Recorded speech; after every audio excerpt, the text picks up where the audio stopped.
अस्सलाम वालेकुम दोस्तों, मैं हूं ताहिर और आज की इस वीडियो में मैं आपके साथ बात करने जा रहा हूं सैमसंग गैलेक्सी S22 अल्ट्रा के बारे में। रिसेंटली मैंने ये फ़ोन परचेज़ किया और इसके हवाले से कुछ इश्यूज़ भी मेरे साथ आए, तो मैं सोचा कि मैं वो आप लोगों के साथ लाजमी शेयर कर दूं। अब देखिए, ये आप जानते हैं काफ़ी महंगा फ़ोन है और लेकिन बस मैं ट्राई चेक करना चाहता था महंगा फ़ोन, और मुझे इसका डिज़ाइन जो है वो बहुत ज़्यादा सेक्सी लग रहा था, तो इसी वजह से मैंने ये परचेज़ किया। वरना अगर आप देखें तो S21 अल्ट्रा जो है आपको मार्केट में इससे कम कीमत में मिल रहा है। पिछला मॉडल है वो, तो इसीलिए थोड़ा सस्ता है। लेकिन पाकिस्तान में क्योंकि PTA वाला टैक्स का मसला चल रहा है, नए फ़ोन्स नहीं आ रहे, तो यहाँ पे दुकानदार जो है सही से नोट छाप रहे हैं। तो आपको नोट 20 अल्ट्रा भी 1.5 लाख में मिल रहा है और S21 अल्ट्रा भी 1.5 लाख में ही मिल रहा है। और जबकि अगर आप जो हैं ये S22 अल्ट्रा लेने जाएंगे तो फिर ये आपको तकरीबन 2 लाख के आसपास जो है, या फिर आप 2.25 लाख तक आपको मिल रहा है। ये 128 GB है, 256 GB पर डिपेंड करता है कौन सा वर्जन लेते हैं। फिर इसमें PTA नॉन PTA वाला भी सीन आता है और पैच अप्रूव वाला भी। अब सबसे पहले मैं आपको बता रहा हूँ, मैंने ये फ़ोन जो लिया है ये 2,20,000 रुपये का लिया है और ये 1 टेराबाइट वर्जन है।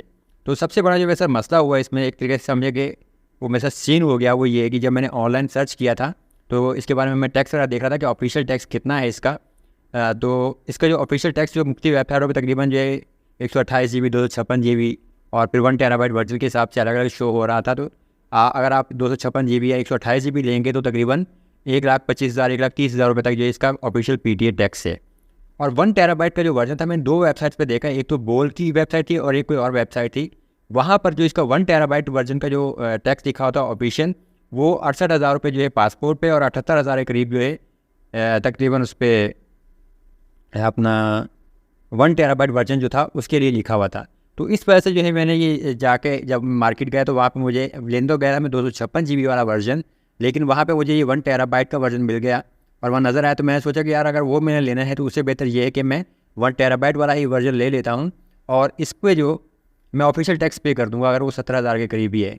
लेकिन जब फ़ोन को लेने के बाद मैंने चेक किया तो वो तकरीबन 1.25 लाख के आसपास इसका जो ऑफिशियल PTA टैक्स शो हो रहा है। अब मुझे नहीं मालूम कि वेबसाइट के ऊपर गलत लिखा हुआ था या फिर जो है पहले टैक्स कम था और अब PTA ने इसका टैक्स कोई बढ़ा दिया है। मुझे इसका एग्जैक्ट रीज़न मालूम नहीं है, क्योंकि अभी कुछ महीने पहले ही जो है PTA ने कुछ फ़ोन्स के टैक्स जो है वो आगे पीछे किए हैं। OnePlus Pro जो है सिंगल सिम वाले के जो टैक्स था पहले वो तकरीबन 1,14,000 रुपये शो होता था और अब तकरीबन वो मेरे ख्याल है कि 68,000 रुपये के करीब जो है उसका ऑफिशियल का टैक्स शो हो रहा है। तो ये फ़र्क भी हो सकता है। तो अगर आप जो इसका वर्जन लेना चाहते हैं तो उसी हिसाब से देख लीजिए कि ऑफिशियल अगर आप इसका टैक्स पे करना चाहेंगे तो 1.25 लाख के आसपास इसका टैक्स होगा, ये आप जहन में रखिए। और अगर आप जो है इसको फिर पैच में लेना चाहें तो पैच में जो है जिसमें इसका पैच नहीं उड़ता, तो वो आपको फ़ोन जो है 256 GB वर्जन 2,10,000 रुपये से लेकर 2,30,000 रुपये के आसपास मिलेगा। 256 GB S22 अल्ट्रा कराची से मैं गया था सदर में, तो वहाँ पे इसके यही रेट शो हो रहे हैं। बाकी थोड़ा बहुत आगे पीछे अगर आप देखेंगे तो इसमें रेट का फ़र्क भी आ जाता है। अब ये तो पहली चीज़ हो गई कि PTA टैक्स वाला मेरे साथ इसमें सीन हो गया। तो अभी ये सिर्फ 2 महीने इसमें सिम चलेगी और उसके बाद जो है फिर देखेंगे कि आपको ऑफिशियल करवाना है या इसको सेल करना है, या फिर जो अब हम जो है एक सस्ता फ़ोन ले लेंगे और उसमें सिम डाल के उसको हॉटस्पॉट में चलाते रहेंगे। तो देखते हैं। ये तो आ गया पहला मसला PTA टैक्स वाला। इसके बाद दूसरा मसला जो है यहाँ पे कि इसमें ऑफिशियली सैमसंग ये क्लेम करता है कि जी 45 वाट का जो इसमें आपको चार्जिंग स्पीड मिलती है, लेकिन मेरे पास यहाँ पे जो इसकी चार्जिंग स्पीड है वो बहुत स्लो है। अब देखिए मेरे पास पोको X3 Pro है, पहले जो मैं यूज़ करता रहा हूँ, तकरीबन 2-2.5 साल होने वाले उसको। उसमें जो है 33 वाट की फास्ट चार्जिंग है और वो फ़ोन जो है इसके मुकाबले में बहुत तेज़ चार्ज होता है। हालांकि वो 33 वाट है लेकिन जल्दी चार्ज होता है। उसी के चार्जर से मैं OnePlus 10 Pro को भी चार्ज करता हूँ और OnePlus 10 Pro भी जो है बहुत ज़बरदस्त तरीके से और बहुत जल्दी चार्ज होता है। और वैसे तो OnePlus 10 Pro जो है उसकी चार्जिंग स्पीड भी आपको पता है कि 80 वाट की जो फास्ट चार्जिंग है, वाइड चार्जिंग, तो इस वजह से वो जल्दी होता है। लेकिन अब देखें कि X3 Pro जो है वो 33 वाट है और वो इसके मुकाबले में समझे कि डबल जो है फास्ट चार्ज होता है, जबकि ये जो है 45 वाट है क्लेम करता है सैमसंग, लेकिन ये चार्ज नहीं होता। और ये भी है कि अगर आप जो जब मार्केट से जाकर पुराना सेट लेंगे तो पुराने सेट में आपको चार्जर तो साथ नहीं मिलता, ना ही तार मिलेगी, आपको सिर्फ सेट मिलता है। तो मुझे सिर्फ सेट ही मिला था और मेरे पास जो पोको का जो चार्जर है मैं वही यूज़ कर रहा हूँ अपने लिए, और उसमें ये मसला आ रहा है कि चार्जिंग स्पीड जो है थोड़ी स्लो है बाकी फ़ोन्स के मुकाबले में। अगर आप ओप्पो, पोको वगैरह या OnePlus वगैरह यूज़ करेंगे तो वहाँ पे चार्जिंग स्पीड तेज़ होती है, ये चीज़ ध्यान में रख लीजिए। अच्छा, इसके बाद हम बात करें चार्जिंग स्पीड के बाद जो है हीटिंग इशू है इसमें। अब अगर इसमें कोई थोड़ा सा आप हैवी काम कर रहे हैं, जैसे मैं कैमरा वगैरह अगर यूज़ करता हूँ, तो यहाँ पे जो है इसका जो फ़ोन है इस जगह से देखें, यहाँ से ये कैमरे के आसपास, यहाँ से ये जो है थोड़ा सा हीटअप होता है, थोड़ा गर्म हो जाता है। और इसी तरह से अगर आप थोड़ी सी कोई हैवी एप्लीकेशन यूज़ करते हैं तो तब भी ये फ़ोन जो है गर्म हो जाता है। मैंने यहाँ से जैसे वीडियो एडिटिंग वगैरह का काम करता रहता हूँ, जैसे चैनल के लिए वीडियो बनाता हूँ, तो उस टाइम जो है ये फ़ोन यहाँ से जो है काफ़ी ज़्यादा ये जो हॉट हो रहा था। जबकि OnePlus 10 Pro है या पोको X3 Pro है, वो फ़ोन भी इतने गर्म नहीं होते। उन पे भी वीडियो एडिटिंग करता हूँ तो वहाँ पे ये मसला नहीं आता, लेकिन इस फ़ोन के साथ ये मसला आ रहा है। अब ये फ़ोन जो है, क्योंकि मैंने डब्बा पैक नहीं लिया, मार्केट से ही लिया जाके, तो हो सकता है कि शायद उसकी वजह से हो, क्योंकि यूज़ वगैरह का होता है। लेकिन ओवरऑल जो इस फ़ोन की जो कंडीशन है वो बहुत ही ज़बरदस्त है। अगर आप यहाँ पे आपको क्लियर नज़र आ रही हो तो ये ओवरऑल इसका जो हर साइड से जो बहुत ही ज़बरदस्त 10/10 कंडीशन है इसकी।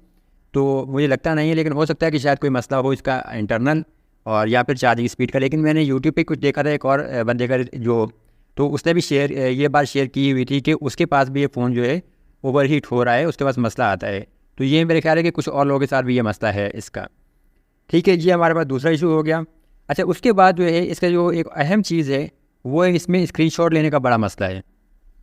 अब देखिए, अगर आप पोको वगैरह के या OnePlus या कोई ओप्पो के फ़ोन यूज़ करें, वहाँ पे सिंपल ऑप्शन होता है कि आप 3 फिंगर स्वाइप डाउन करें और आपका जो स्क्रीनशॉट है वो ईज़िली स्क्रीनशॉट आप ले सकते हैं। लेकिन यहाँ पे आपके पास ये मसला है कि जी आपको जो पाम स्वाइप करनी पड़ती है, स्क्रीन के ऊपर आपने यहाँ से रखना है और इस तरीके से आपने जो स्वाइप करना है, तो तब इसमें स्क्रीनशॉट आता है, ये देखें।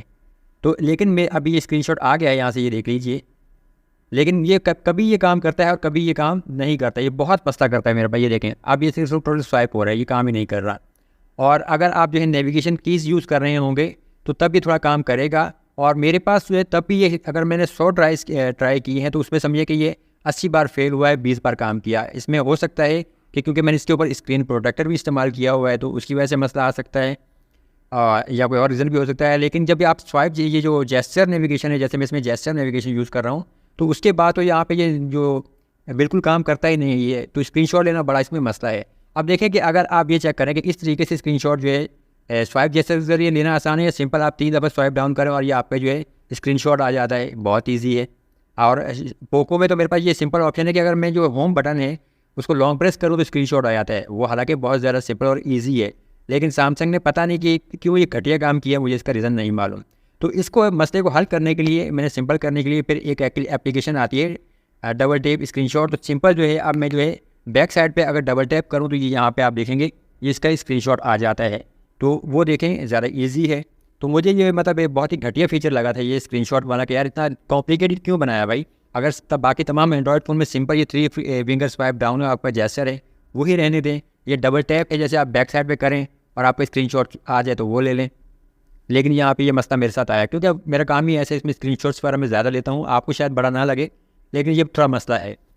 बाकी अगर आप बटन वगैरह प्रेस करके स्क्रीनशॉट लेने की बात करें तो वो भी लिया जा सकता है, लेकिन मुझे वो पसंद नहीं, वो ज़्यादा मुश्किल लगता है, थोड़ा सर दर्द है वो तो। अच्छा, इसके बाद जो है यहाँ पे एक और चीज़ कि मुझे इसका जो मालूम नहीं है कि इसमें जो मैंने इसको फ़ोन लेने के बाद रीसेट नहीं किया था, पहले से ही रीसेट था, तो मैंने यार दोबारा इसको रीसेट नहीं किया, ट्राई नहीं किया। तो यहाँ पे 2 एप्लीकेशन जो थी वो मेरे पास मिसिंग थी। एक तो कैलकुलेटर की जो एप्लीकेशन थी वो इंस्टॉल नहीं थी मेरे पास, बाय डिफ़ॉल्ट मिसिंग थी।